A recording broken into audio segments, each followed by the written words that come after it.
Hello.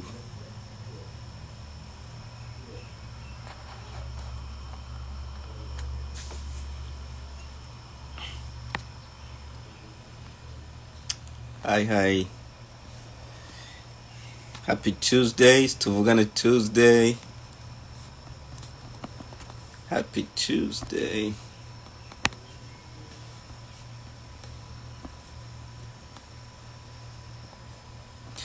Hello, hello. Mwiriwe brother, mwiriwe makuru yo muri Virginia.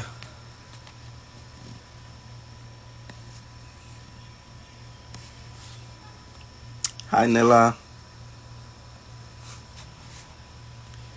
Doing very well. It's cold is chilly. Chilly Tuesday. So today we're having an open forum, so anything goes. We're discussing anything. So if you have anything that you would like to talk about or any topic that you think people are really looking at right now, feel free to bring those up. We did this the first time we had it live, myself and DI. It was an open forum, so we'll do that again today. We're supposed to have a topic, but we were not able to do that, so we'll have something next week. But this week, today, is just an open forum. Any discussion is well.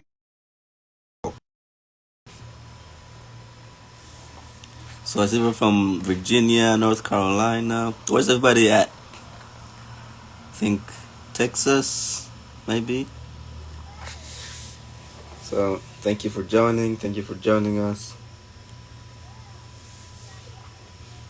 for an open forum. So what we did actually the first time, we suggested books. And I think we haven't done that in a while. So if you have any books that you've been reading that you would like to share with everybody else, you can start sharing those in here before we get the conversation started. Bruno on the map. Hello, hello. Nagira machele kuno musali kundabona. I guess machele kuno kuna kwa chele, but you're on time.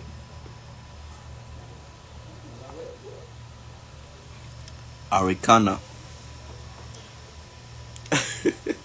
Bruno on the map. You don't sleep.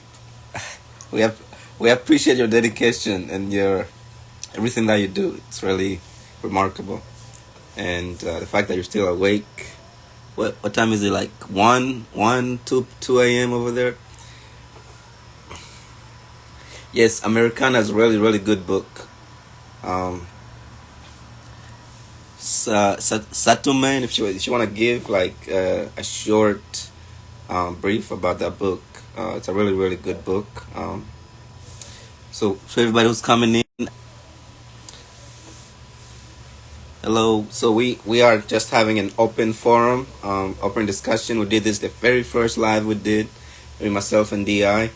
We were not able to have our topic for today for reasons beyond our control. So we will have an open discussion. If you have any topic that you would like to bring up, or if you would like to join me and be a guest, just send me a request and we'll have a discussion. And before I interrupted myself, we were suggesting books to read. I know quarantine is sort of over, not really, but I think people are still reading and some people are still locked down.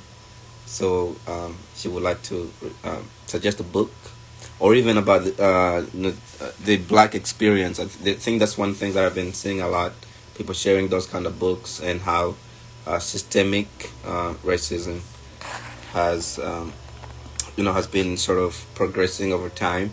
So a lot of people have been sharing those kind of books. Hello, Marie. Hi. So open forum, open discussion. If anybody wanna join me, but one rule: you gotta have your tea. You can't join me without your tea.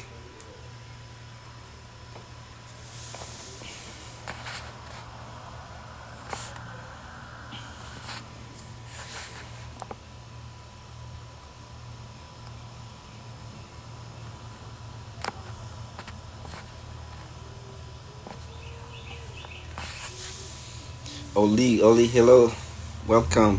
Thank you for joining, everyone. Mm.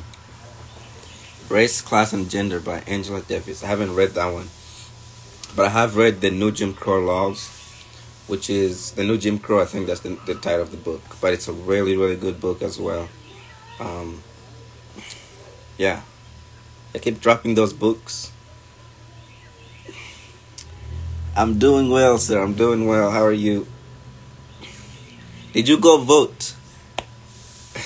Today was Kentucky's primary elections, so let's wait and see what comes out of that. We're trying to get Mitch McConnell out of office. So, well, at least personally, I will not speak for Tuvugane or as the whole Kentucky, but personally, I am trying. Yes, the new Jim Crow is a really good book. Yes, Michelle Alexander. And I think it's a straightforward book too. Like if you're really trying to understand the whole system of you know I want to call it exploitation of Black lives by the American um, judicial system is what I would call it. That's the kind of book you would want to read. I see Marie's trying to join. Yes, thank you.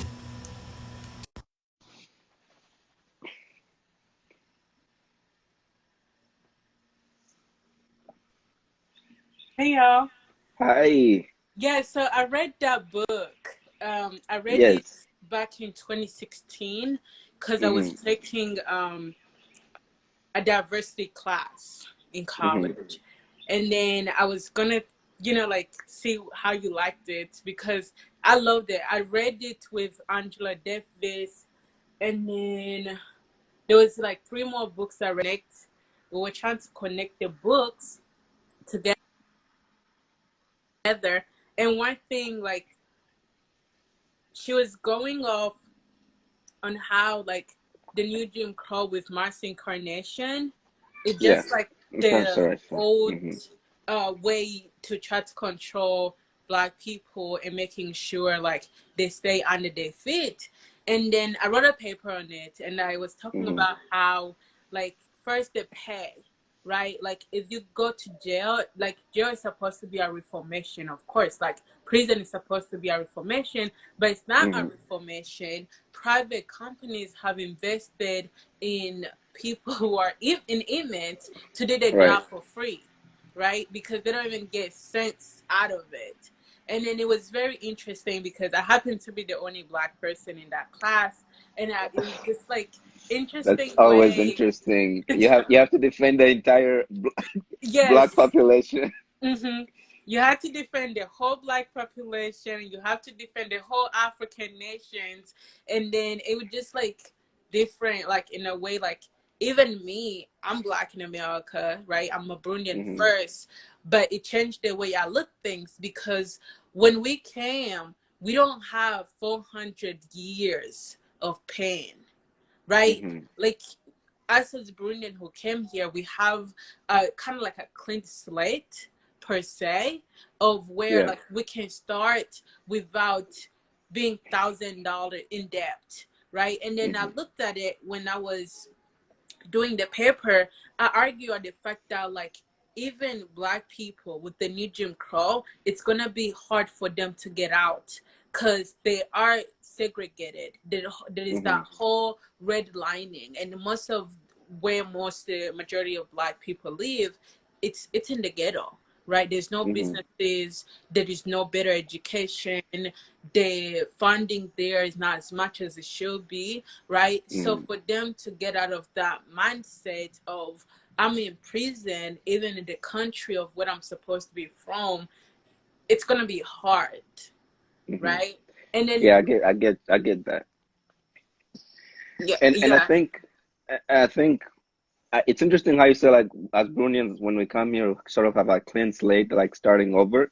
Hmm. And I think that's one of the issues of like that's affecting our communities specifically because we believe we're coming into this country and uh, in a way we kind of put ourselves in a bubble. I don't know if it's an innate thing or if it's just something that we've had to we've developed over time. But Hmm. we put ourselves in a bubble. And we posted something a few weeks ago when the whole Black Lives Matter movement started, where somebody who shared a story with us of how like they were pulled over by cops, and they were accused of stealing a car, which was their own. And I think one part of it was the fact that Burundians tried to sort of isolate themselves from the whole Lives Matter movement. Hmm. But personally, I don't think that's right. So when you're talking about the whole like no Jim Crow in this whole systemic um, systemic targeting of Black people, we're included. I No, know it a does lot of not skip us, and that's the thing. It does exactly. not skip us. Like it opened my mind up to the fact that we too are infected, and we might be more infected more than even like because one thing like some people try to differentiate. They're like, oh, Africans when they come here, they work pretty hard and they get by, they able to do this. Then I'm like, sometimes that's not true. Because before they even know I'm African, right? They're gonna assume I'm black first. Right? Like even Exactly. me, I have had police get called on me multiple times. They found of Mhm. living in Kansas City multiple times. They didn't know I was African. They didn't know I was black. They just, they were like, assume, oh, she's black. She's gonna do this and this and this, which is Mhm. why it's very important for us to be just as active and to participate as much and to read even things that make us comfortable in order to know more. Right. Actually, not even just the things that make us comfortable, uncomfortable as well. Hmm. And No, I I'm think, saying like very uncomfortable because right, knowing like Jim Crow wrote, like how many of us Burundians know redlining, right? Do we exactly, know like each new year, like in 2021, politicians are gonna be remapping the district lines. So they're gonna draw new lines in districts and include some and exclude some, right? right, And that affects people, especially blacks in poor communities. right. And Yeah. and you and you, and usually that's us, Hmm. the immigrants that come in, especially the refugees.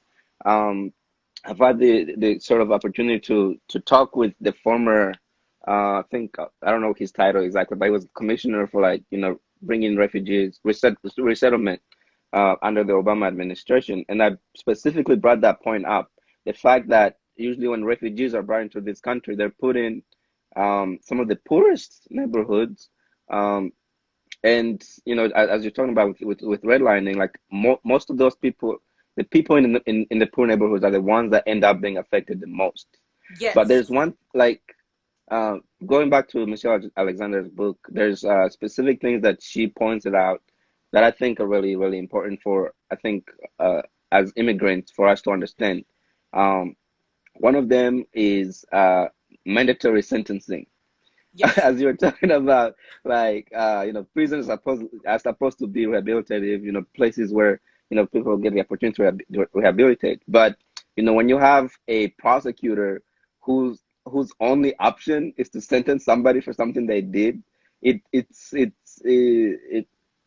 it becomes more difficult for them to do their job, but also Hmm. to even like think about other restorative approaches to uh, to prisons. um Not even that, but also bail. Like you have a lot of people who get sentenced.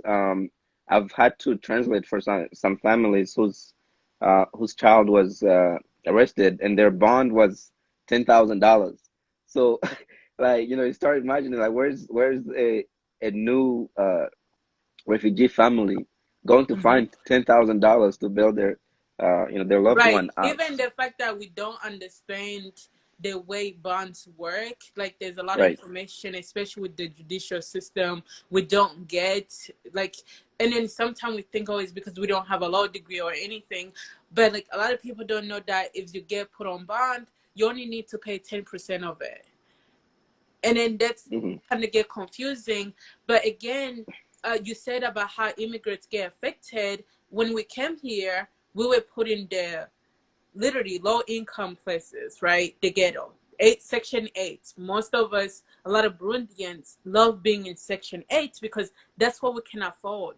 And that's what sometimes the government, when they settle us, that's what they can afford. They looked for cheaper places to put us, and we end up being, a product of those small, like those environments, if that makes Right.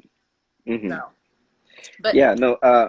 Sorry, Naomi just pointed something out, and I think it would be unfair for us to have this kind of conversation and not point it out as well. She says that mhm. we still get privileged in getting loans and grants before African Americans because we're refugees or immigrants. What do you We say to even that? get jobs. We even get jobs before them because there is this conception of if I'm an immigrant, I'm gonna work really hard and I'm gonna go by. And I also had that happen to me where my best friend, she's Black American, and we applied for the same jobs. Right? Hmm. She went to get an interview, she didn't get it, and I went and did the same interview, and they told me, "Yeah, we'll rather hire you because we know you work pretty hard and you get this and you get that." And that's the Uh-huh. way it is, and that's the reality of things. And we she's right, we are privileged. We are privileged in a way, like we don't have debt upon debt in the back of our, on the back of us, or Hmm. we don't have history of not paying things on time, because as I said, we have that clean state, right? we Hmm. we we can go ask it for like a $5,000 loan because we don't have bad debt in the back or the family debt we have to pay. Then we can get it before somebody else gets it, Hmm. and So it's my easy. so my question to that, or my response to that, and maybe Naomi wants to also pitch in on this one, is does that in a way give us a justification to isolate ourselves from the black struggle? And if not, why not? We should not take that as a compliment. I don't think so. It should not be a compliment. It should actually be an insult. Reason being because even though we get those privilege per se, we can never go to the top if we don't fight with those who goes Hmm. with us, right? If we don't fight Right. with those we're supposed to be in solidarity with, we're not gonna get to the top together.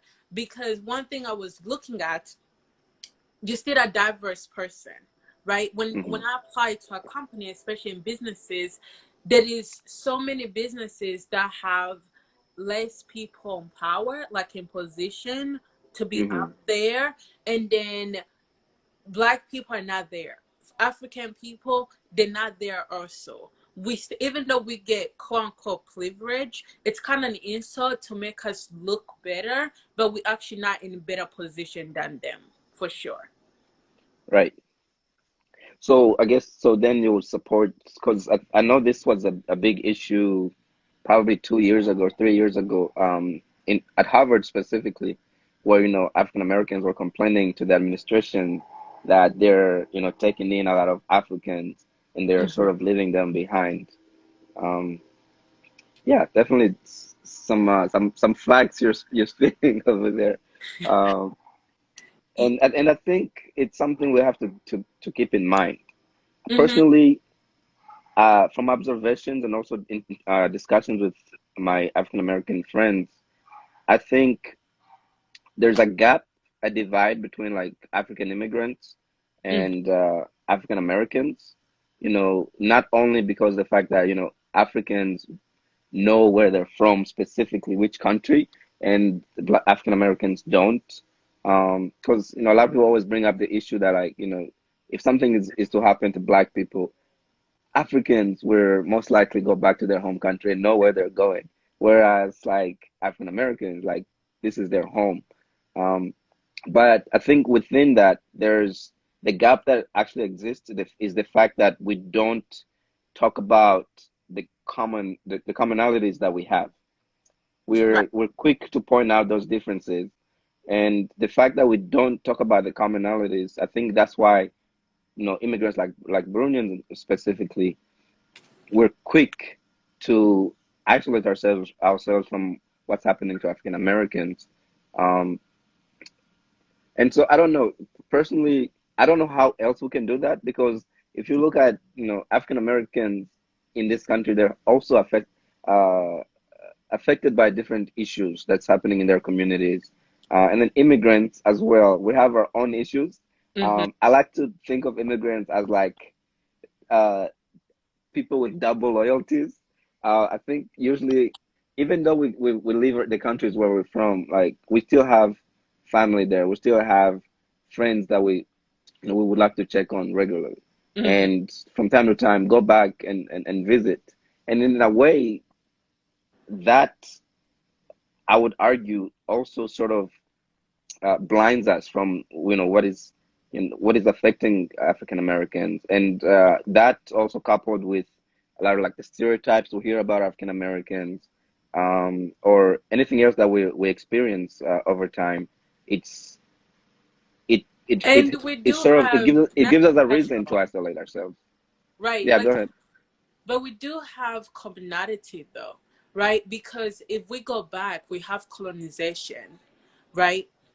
We had to suffer. Africa as a whole, as a continent, is not in a better place, and it's not in a Hmm. better place because of colonization. It has put us 100 years back, right? We think we have independence, which but we truly don't. We went backwards a whole lot of years. Then like some writers, they argued that sometime like Africa will have probably developed more Hmm. better than other continents if colonization never happened, right? Hmm. And then same thing here. If slavery did not happen, a lot of African Americans slash Black people, um, they would they would probably advance more than the whites or the Hispanics or the Jews because they are intelligent. They're inventors. They're the ones who invented a lot of things we use but never got credit for. They're the ones who build a lot of homes and a lot of cities that we live in and never got really paid for. They have the Right. strength to really want to do what they want to do. So that's what some of the commonality are. So I will argue, if you're on here and you can vote and you can attend town halls, I will argue for us, literally Burundians, to start going to these town hall meetings and to participate and then Hmm. look at issues that, kind of like, even we think it doesn't matter to us because we're refugees, vote for issues that will literally bring up the brothers that we have here. Because Right. I promise you, your job will not care whether you're African or American, Black American, when they start to promote somebody, right? Which is Hmm. where racism, or when we talk about systematic racism, which is where that come from. When the police stop me over, they're not gonna care about that, right? Right. So when we start voting on things like that, and we learn, right? We unlearn first. We unlearn those things we think about that make us different, quote unquote. Hmm. We unlearn and we see them as our equal, and we fight together with them. Right. And then to fight, it's literally to vote, mostly. Hmm. Most Yeah. of the time, yeah. Um, I want to bring out Annie's uh, comment here. She says that we are quick to separate ourselves because as soon as we come here to the US, they make us feel like we don't belong with the African community. I think she meant African American community here. Mm-hmm. And to add to that, and maybe this is a privilege that we also have to be aware of. There's a lot of cities, like city councils or city governments, that have a an advisory council specifically for immigrants. You know, Yes. and I think it, and I think barely any of them actually have an advisory council on Black issues or Mm-hmm. African American issues. So yes, what do you think about what Annie is saying here? Is is the fact that there is sort of a divide because of the experience that we have, or and also this gap, between African immigrants and African Americans. Does that Well, offer our yeah. one, I would say we already come with a notion based on the movies, based on shows, based on books, based on what we think, right? It's the first thing we think about a Black American is not good. It's not a good picture. You know, just like Mm-hmm. when white people are doing commercials for African, they look poor, they look broke. That's the same image we have. Most of the time, we think that African Americans, they're they do bad things and they end up in jail because they're in jail literally like at a higher rate than others. So we tend to think everything that goes on that's bad, it's equal to them, right? Mm-hmm.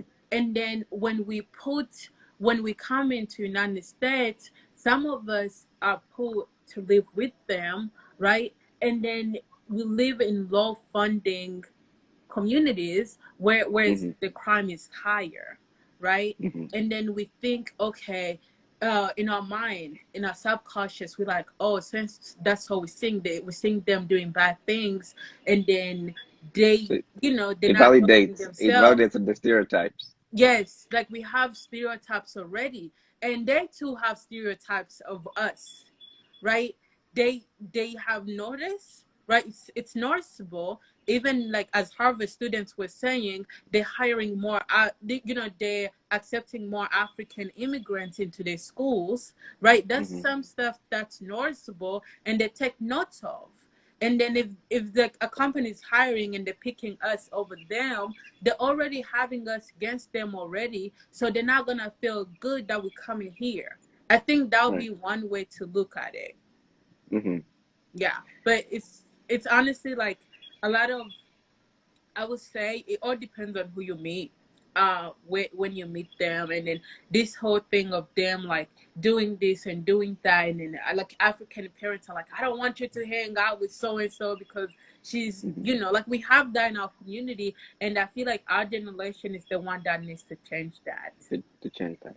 Yeah. Well, that's a great way to add on to Annie's point. And I thank you for coming on. I want to bring in Naomi because Yes. Go ahead. she's giving some really really good points, and I would love to hear her perspective on that exact comment. But All right. if you would love to come back later on, feel free. Uh, so Naomi, could you please send me a request? Um, For those who came in late, this is an open forum, open discussion. We don't have a specific topic today, but it's just we're talking about books at the beginning of our live, and one of the books that were shared was um, Michelle Alexander's The New Jim Crow, and so we're talking about the Black experience versus African immigrants and the divide that exists. Um,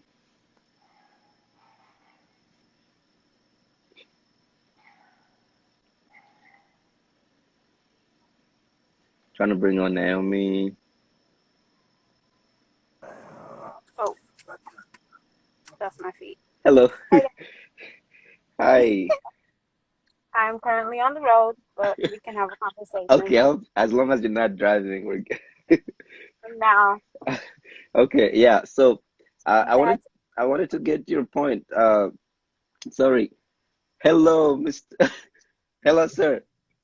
How you doing? I'm doing well. all right. Go ahead. Yeah, you were bringing us some really good comments, and I wanted to hear your point on um Annie's comment. She said, we are quick to separate ourselves because as soon as we come to the U.S., they make us feel like we don't belong with the African American community. And I do believe that that's a valid statement. It's Hmm. very valid. But I also believe that we're perpetrators also. And for example, when I was in my old school, I had a mend the divide conversation. And the conversation was to mend the divide between Africans and African Americans, to start that conversation and start that dialogue. Uh-huh. And where we came from was that we both had shared experiences. Yes, some of the problems that we heard, or some of the things that we heard, were that African Americans used to say that we were African booty scratchers and all that extra stuff, which, yes, words hurt, that's true. Yeah. I'm not minimizing that at all, but the same thing would happen with us, right? Right. We would perpetuate that narrative. And I think that the issue is that a lot of people that are unlearned, or a lot of people that don't have friends or people that they love that are African Americans, the only thing that we're getting about African Americans is media and news, and all of those things are perpetuated to share a negative image. Right. And so we start feeding into that negative image. And I was agreeing with a lot of the stuff that she said. I was like, who is that? I need to be her friend because she's spitting facts. Right. But yeah, I think that that is very true. But I think that now it's changed. Now a lot of African Americans are desiring to have a connection with where they came from. And I think that there's a very real conversation in that is how can they do that if we're not open to have the conversation? And how can they do that in a way where it doesn't seem like they're appropriating all of the different cultures to try to find themselves because they don't know which is what, you know? Yeah. And do you think Ancestry.com has made any sort of contribution towards kind of getting in touch with their identity? Because I feel like a lot of my Caribbean friends, African American friends, you know, they'll come to me and say, "Yo, I did the test and I found like this percentage Cameroonian or Benin or Nigeria," but you know, in a way, they still don't have that connection as much as that we do. I hear that, but I have my own personal disputes with that because Americans have always found a way to capitalize off of social issues, right? And because we're in a capitalistic society, I think it's painful for me when, like, I think it's just another way to get a black dollar. Me personally, unless you're researching and you're getting it from like a black-owned site, but even that, I would like to take the test myself and see what it says about me. True. Like, because of course, like majority of the because we're East African, so like majority of what they get are like West my and friend Central. used to, it's like Western, yeah, Central. So I don't know. For me, I think that most of it is just to try to get money. Yeah, that's an interesting way to put it. And I hope, I wish, or if anybody in here has taken the test, I think it would be good to hear from them, and see. But just to go back to the conversation, Olivier said something that I think also we have to tackle. He said there isn't much commonalities between African Americans and African immigrants because as soon as we bring up that we are one, they hit up with slavery as if we could have done something to change the outcomes. Yeah, What's your I response to get that? that. I think that when you are privileged, you have to be able to sit and say, I understand. I will never be able to understand, but I want to learn, right? Right. With my African American friends, when they want to learn about Africa and Burundi, they sit and listen, right? And when I want to learn about slavery, I have to sit and listen, and I have to check the places of privilege I might have. And it's not like some of it is like, okay, you're being defensive. No, there's a way that you can communicate and conversate where you guys are both learning, right? And with my friends, there are places where they had to check themselves and understand that atrocities happen to them, but there's things that happened to us too. So I think it's a way that you can both be in learning, right? To know that there are people groups that have had history wronged, and to sit down and be able to like find commonalities, learn something different, learn a different perspective, and sit down and be like, word, that happened? Like, dang. So what are you guys trying to do to help against that? You know, like just in a way where it's not feeling like it's an attack, but in a way where it's like, I want to learn more about your culture and your people. Right. So Marie's bringing up, we got hit with colonization too.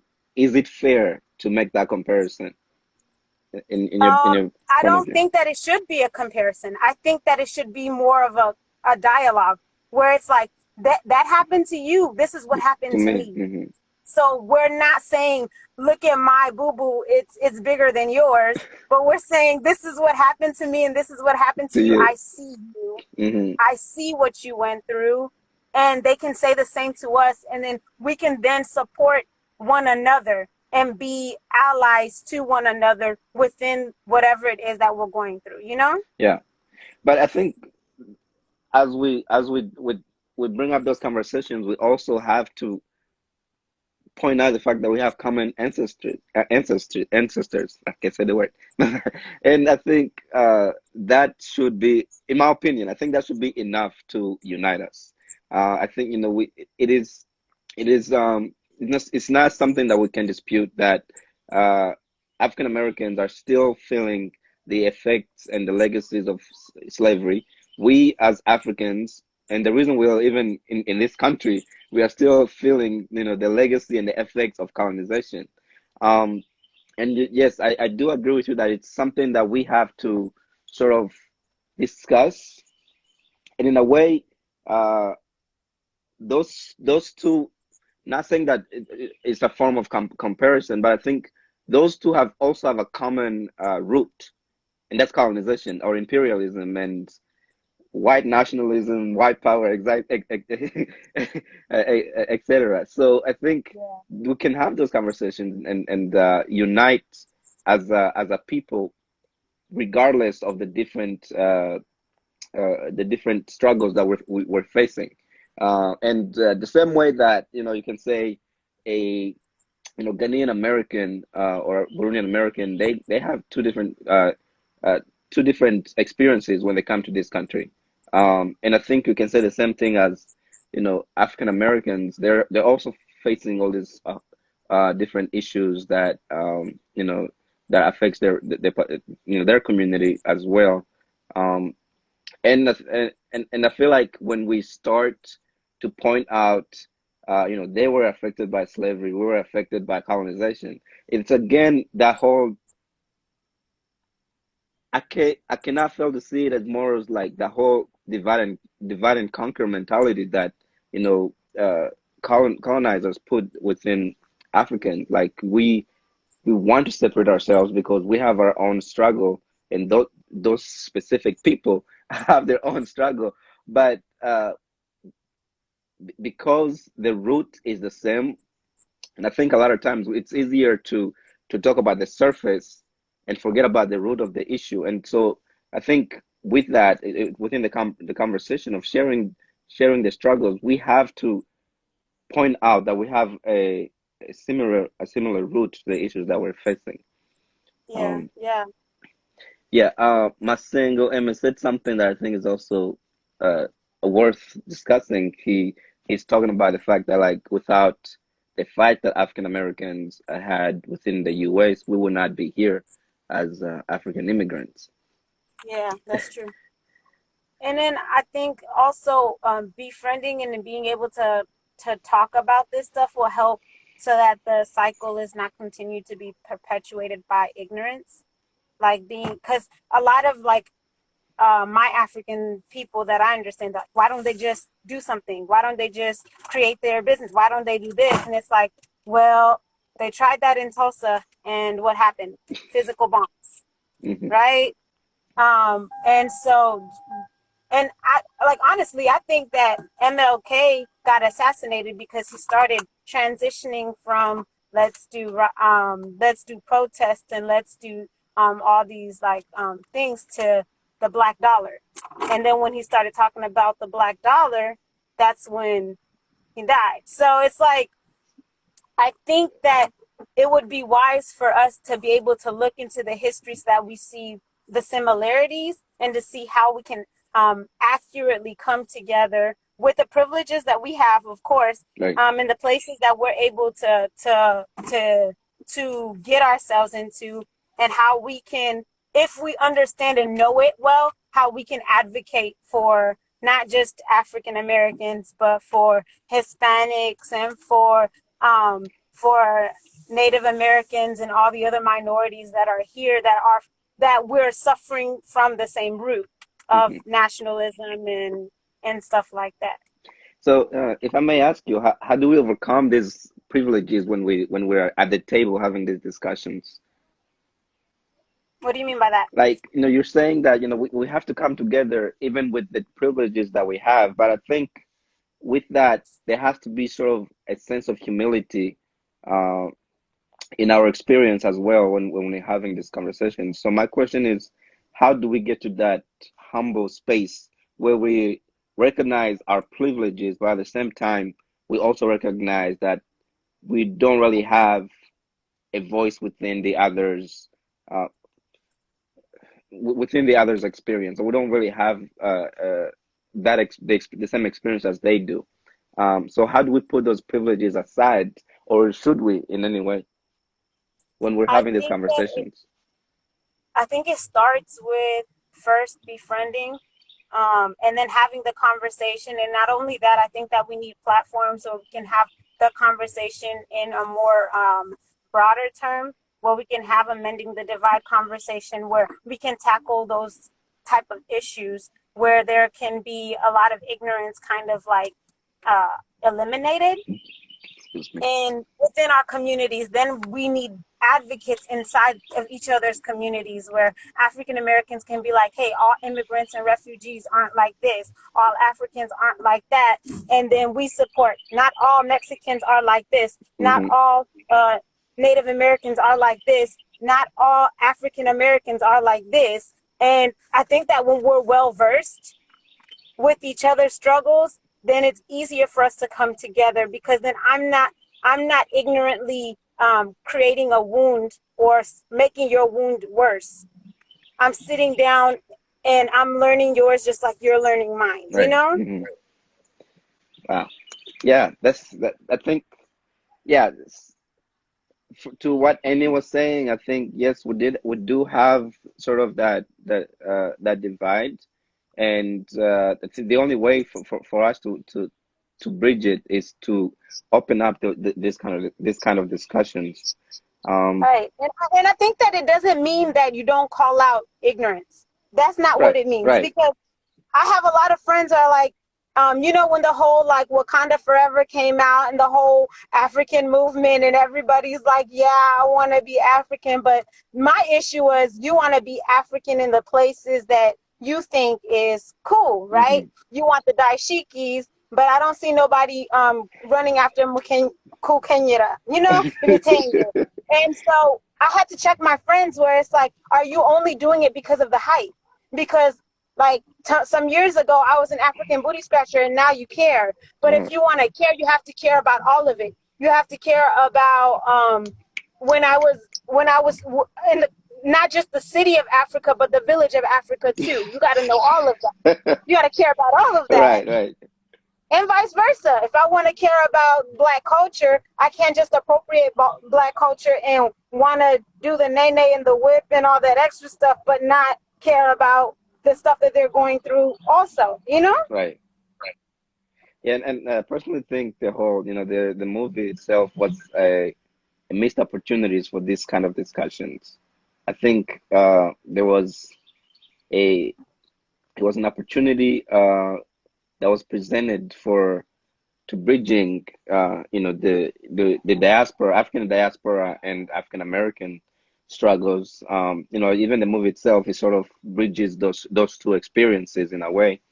And yeah, no, definitely have to call those things out, and um, it not compare the experiences, not uh, not remain in our ignorance, but be open to teaching each other, but at the same time, teaching ourselves, and calling ourselves out as well on the issues that we fail to recognize. That's true. Yeah. So since most of the people that we have here are Burundian Americans, what's your message to Burundian Americans? On this issue, Yeah, on this issue in general, and just the whole point that we're discussing in terms of like the African and African American struggle and Black struggle in general. I think that for us, we need to one befriend somebody that's African American. Like I think the only way that we can kind of dispel the myths if we're in the culture, if we understand the culture, not to take away from our own culture, but to be and I'm not even talking about just the black culture in general. Mm-hmm. We need people that are not true to ourselves, and I think that that's the thing that we're good at as Burundians. We're good at like staying in our communities and being only about ourselves. But in order to take away ignorance, we have to stretch ourselves and get away from just what we're used to Mm-hmm. and be open to somebody else's experience. And so what I would, and then not only that, advocate for it when we go back into our community. Like my mom, I know that she grew up seeing a lot of the media and stuff like that. So when I had African American friends, she, to the side, be careful for this and this and this. And I'm of course very vocal. I'm like, Mom, that's wrong. That's wrong. I would explain to her why it's wrong, right? And I Mm-hmm. think that we do that. We need to be able to speak on things when it is wrong, and with the heart that's not trying to with the with the humble heart, I guess. Not like, oh, I know more than you, but it's hey, we need Exactly. to get it together. Yeah, thank you so much for that wisdom and some again some facts being thrown here. Uh, seems yeah. So to Guma, they're sort of echoing the same things that you were just saying. Not being afraid to have these difficult conversations and you know sort of getting out of our own ignorances. Um, But yeah, so this is Tuvugani Tuesday. It's an open forum today, it's open discussion. We have about 10 minutes. So any discussion topic is welcome. I don't know if Marie wanted to come back. I offered a chance for her to come back. So if Marie, if you would like to come back um, and sort of respond to what Naomi is saying, feel free to do that. Or if anybody else wants to join us. May has been saying some pretty, um, I've been giving some pretty interesting points as well. Uh, but Naomi, if you want, uh, you or you have any other topic that you would like to discuss, within these 10 minutes we have. No, I'm gonna sit myself back in the comments.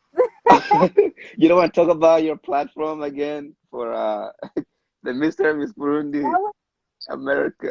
I think, you know. Yeah, so you can reach Naomi, I think, Instagram or anywhere if you want to know about her platform for the Mr. and Miss America pageant that's happening next year. Um, and we're excited for that.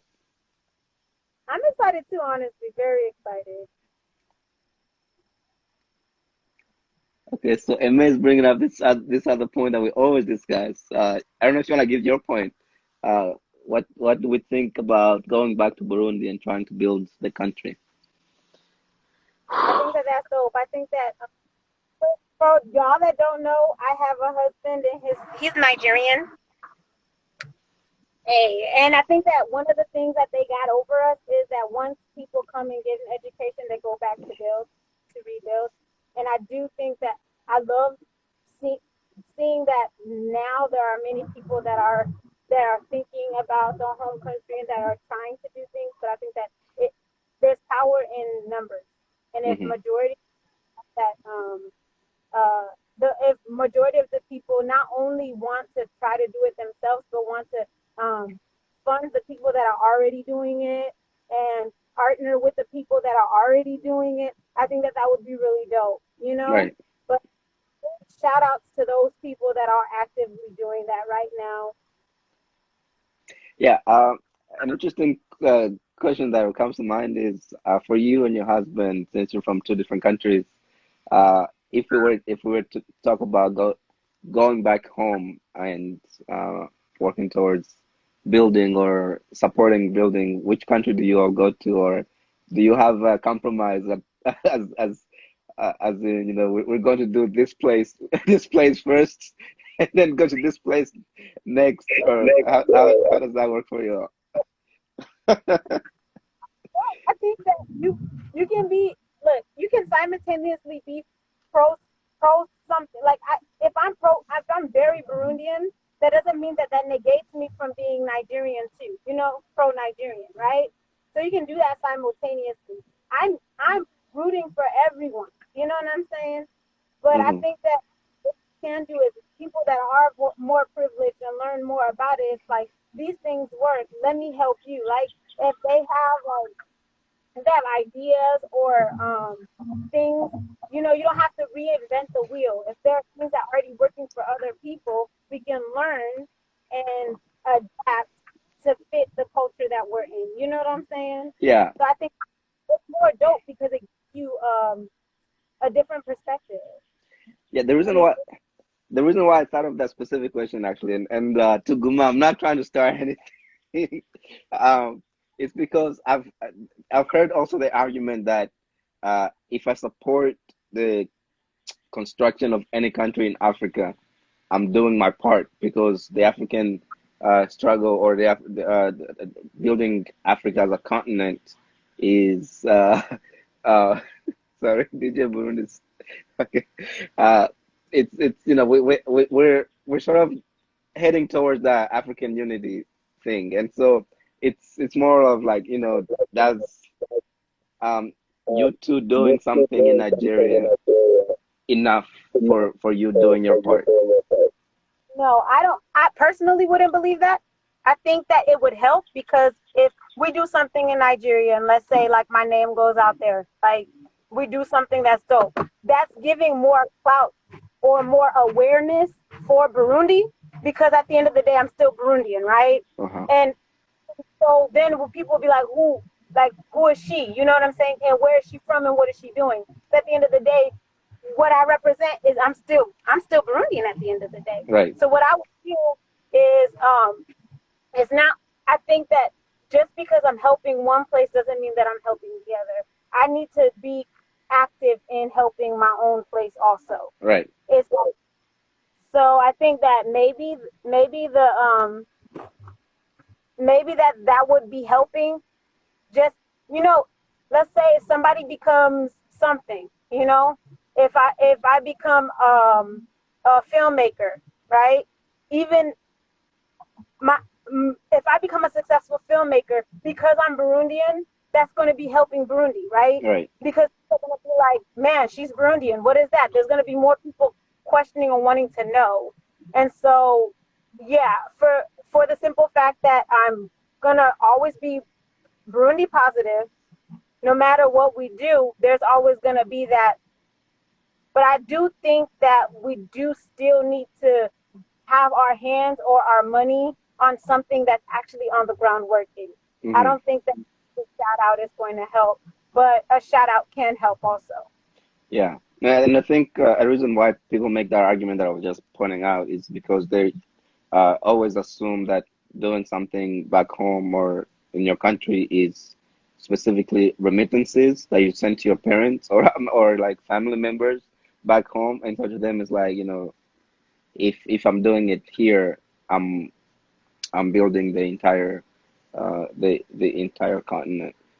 Um, I don't think that's true. I mean, if you continue to like clean your like let's say you're doing house cleaning, but you only clean your living room, your like with the entire house. your bathroom is still messy. Like, you still need to go into your bathroom and do something about that, right? Because Right, you're right. so by theory that makes sense. You're cleaning your house. You're cleaning your Hmm. house, but underneath all the areas. Hmm. Ndakubaza ntuzongera hano uramaze kumenya ikirundi. Yeah, Southern community, you know. Sawa. See, you're getting there. I see. Sir. We about Burundi and our culture. Man, I just love the culture, man. The hospitality, like the traditional dances, the uvutanos and everything. Love it. Can you do any dances? Oh man, just a little bit. I can move like a cow a little bit.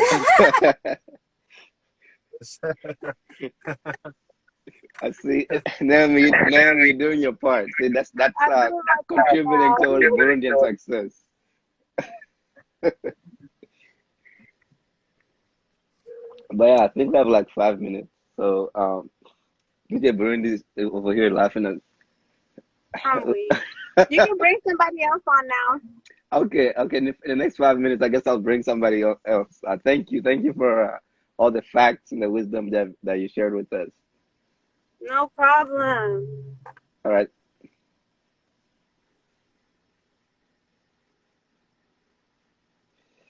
Okay, so this is Tuvugana Tuesday. We're having an open forum discussion. So we had very interesting discussions today. And I think it's relevant also for the times that we're in. We're talking first about the book, The New Jim Crow by Michelle Alexander, and how, Burundian Americans are not excluded from the black struggle. And DJ Burundi, it's like Naomi's Burundian, not Nigerian. But yeah, we had a some interesting discussion around that. So I have like 4 minutes, 5 minutes. Again, this is an open forum. Any discussion is welcome. So if you have something that you would like to discuss before we leave in that 5 minutes, otherwise we're just gonna end because I'm not really good at monologues. Um, so yeah, just 5 minutes. Tuguma, I would love to hear from you. You were giving also some interesting points in terms of, uh, you know, not being afraid to have the difficult conversations and, excuse me, um, and stepping out of our ignorance. Yes, yes, Naomi. I guess you become what you marry. So now are you Burundian, Nigerian, American, or Nigerian, Burundian, American? How does it work? What's the hyphens? Anyways, yeah. So I have like 2 minutes. Otherwise, I'm going to end this a little bit early. Um,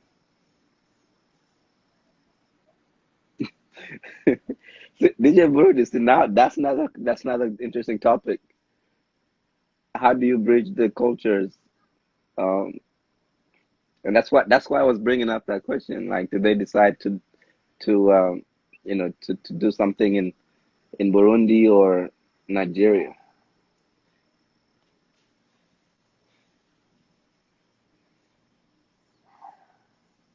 Tuguma is trying to join me. What's going on, man? Nyakuba hapa. Amakuru. Gutega muta. Ni gutega muta. Ni gute. Ni sawa, ni sawa. Ewe, Ndakubona. dufise umunota umunani tuduheza cyane tuducengaruka. Mbona ko icyari cyaheze. Sinzi niba hari umwanya wo kugaruka. No, we can come back, it's fine. Man, you're gonna really make me do all this. evening. You have all this. Yeah? No, You're you trying don't to get have into do it, trouble. man. Okay. I know. No, I I can know come there back is for. Sunday. I can I come can back hit for. you up on Sunday. No. We can talk 30 minutes. I got 30 minutes. All right. Okay, cool.